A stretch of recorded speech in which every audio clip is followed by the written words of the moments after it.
Yo, what is going on, everybody? It's your boy, OG Damn, son. back again for another super hot fire, amazing YouTube video. Okay. Today, we're going to be talking about longboards and more specifically, beginners and longboards. Let's get it.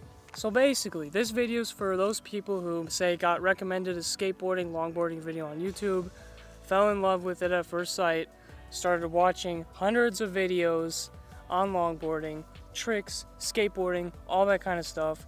Maybe they even went out and quick bought a longboard, bought a skateboard, and now they're like, what do I do with it? I'm definitely not speaking from experience here. Like, what do you guys think? You think I really watch hundreds of YouTube videos all the time? So today we're going to be talking about 5 personal tips that I have for specifically longboarders, new longboarders, and things I think you guys should learn right away or practice a lot when you first get a longboard. Because I think these are going to be 5 fundamental things that are going to make your experience way better, and in the long run it's going to make you a better longboarder and you're going to have more fun and get a better workout out of it. So without further ado, let's get into those right now.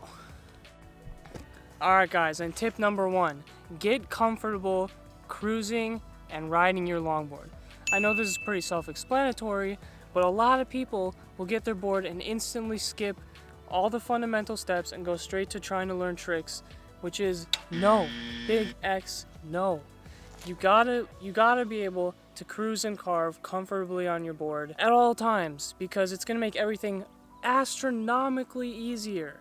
Astronomically, word of the day. You're gonna feel way more confident on doing things because you're not worried about falling off your board because you haven't practiced enough, and it's gonna make the experience so much better. When you're comfortable on your board, you can go at higher speeds more easily. And personally for me, when I first started, there's a slight hill that's near my house. It was so scary to go down it, and now it's like I don't even give it a second thought. It's not even fast anymore. Okay. So honestly, the more comfortable you are on your board, the better skater you're gonna be, honestly. That's as simple as it gets. Practice, practice, practice. That's really all there is to it. Just keep getting better. Practice your carving, your turning, and whatnot, and you're gonna get there. That's tip number 1. Alright, tip number 2 is one that I feel is kind of underrated, and I don't really know why it is, but definitely learn how to pump on your longboard. If you don't know what pumping is, get on my hand. Basically, it's when you're on your longboard, you're cruising like that, but you lean from side to side like this in like pumping motions. And by doing that, you're gonna generate speed forward. It's kind of like if you've ever ridden a ripstick, how you ride it like this. It's basically the skateboard equivalent of doing this. You're gonna generate speed through your motions like this, so you don't have to push as much to maintain your speed. So it's really great for maintaining speed, less pushing, so less working those legs. Well, I mean, I guess you're still working your legs, it's just different type of leg work, which is always great. So yeah, learn how to pump. It's pretty fun once you're able to do it. It looks a little, some people think it looks a little goofy, but personally I think it looks kind of cool. People will be like, whoa, look at that guy, and stuff like that. So definitely something I would recommend to do as soon as possible. And all you gotta do is practice on this part. It also really helps with your board control and just being able to maintain all that stuff. So I definitely recommend learning that.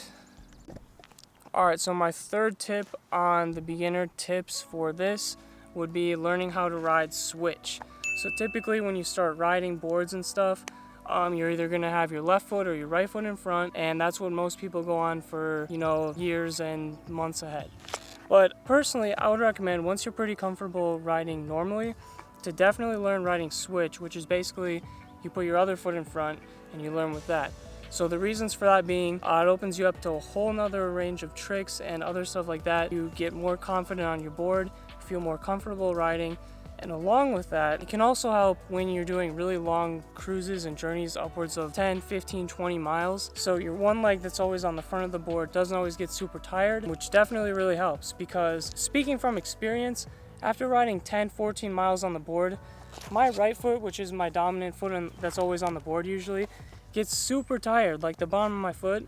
So being able to ride switch and flipping that pressure off of this foot definitely allows me to keep going further, and it gives me a better workout, not just on my legs but also aerobically, I guess. cardiovascularly. I don't think that's a word, but if it is, that's another word of the day. But yeah, so definitely learn that, because it just opens up so many possibilities. Like, just honestly, I've been skating for, 5-ish years, and I just started learning how to ride with my left foot in front, and I would highly recommend, don't wait so long like me and learn it right away. It's gonna make everything way better. All right, and for my fourth tip, it's gonna be a trick recommendation. So when you first start, I would totally 100% recommend learning how to do the tiger claw trick. So the tiger claw is a flip trick which involves your hand, where basically you pop the board up, spin it around, and then you land back on it. And not only does it look cool, it's probably one of the tricks that gives you a lot of functionability out of your board. So for example, what I mean by this is a lot of the times when I'm going on cruises and I have to get on like a wooden walking bridge or something, I can't just ride over it because there's a bump gap between it. So I'll do a tiger claw, pop the board up, spin it around, and land on the bridge, basically without even missing a beat and having to stop, pick your board up or whatnot. Or another good example would be if it's wet out and there's a puddle or there's snow on the ground, doing a tiger claw to spin over that is going to be way helpful in scenarios like that, just from a functionability standpoint. Aside from just being functionable, it's also it just looks pretty cool. You can impress your friends with it. You feel good after doing one. I don't know. Just personally, that's how I kind of feel about it. So definitely learn the tiger claw. If you guys want tutorials on tiger claws or any other tricks or variations of the tiger claw, let me know in the comments below, and I can definitely think about doing a video like that as well. Alright guys, and so for my final recommendation for beginner longboarders, it would be learn how to foot brake. So if you don't know what foot braking is, it's basically where you leave your dominant foot on the board, you take your back foot off, and you just kind of slowly push it on the ground a little bit to provide friction against the ground, and it will slow your board down. This is extremely useful and I use it all the time.